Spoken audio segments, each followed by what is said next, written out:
Sorry. কেন? আমি অনেক বড় ভুল করে ফেলছি।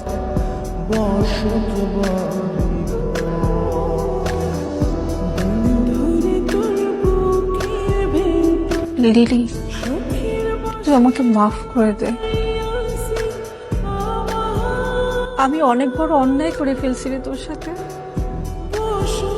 হাসান ভাই যে চিঠিগুলো দিত তোকে দেওয়ার জন্য, আমি সেই চিঠিগুলো তোকে দেইনি। আমি নিজে লিখে তোকে চিঠি দিতাম। আর তুই যেই চিঠিটা আমাকে দিয়েছিলি হাসান ভাইকে দেওয়ার জন্য, আমি সেইটা তাকে দেইনি। ওইটাও আমি নিজের হাতে লিখে দিয়েছিলাম।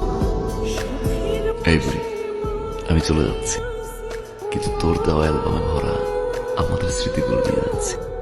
তোকে একটা কথা বলেছিলাম, আশা করি চিঠিতে কথার উত্তরটা দিবি। চিঠিতে লিখলে আমি বারবার তোর ভালোবাসি কথাটা পড়তে পারবো।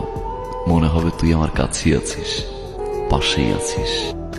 একটা কথা মনে রাখবি, তুই আমারই, তোরই হাসান।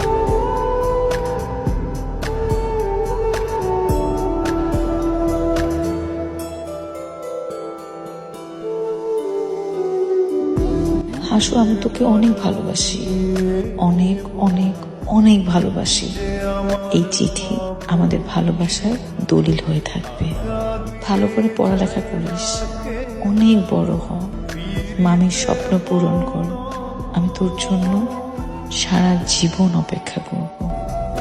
তোর বুড়ি। আর হাসান ভাইয়ের অ্যাড্রেসটা চাচি দিতে নিষেধ করেনি। আমি নিজে থেকে তোকে আর দেইনি। তুই এটা কি করলি মুনিয়া? আমি এতটা বছর ওকে ঘৃণা করে এসেছি।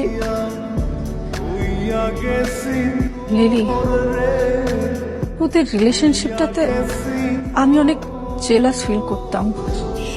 হাসান ভাই কেন তোর মতো আমাকে ভালোবাসলো না?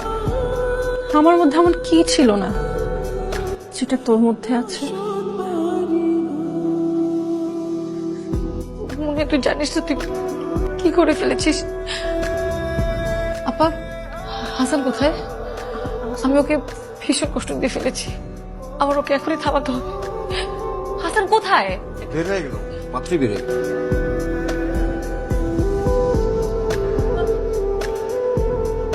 আমাকে বিয়ে করবি?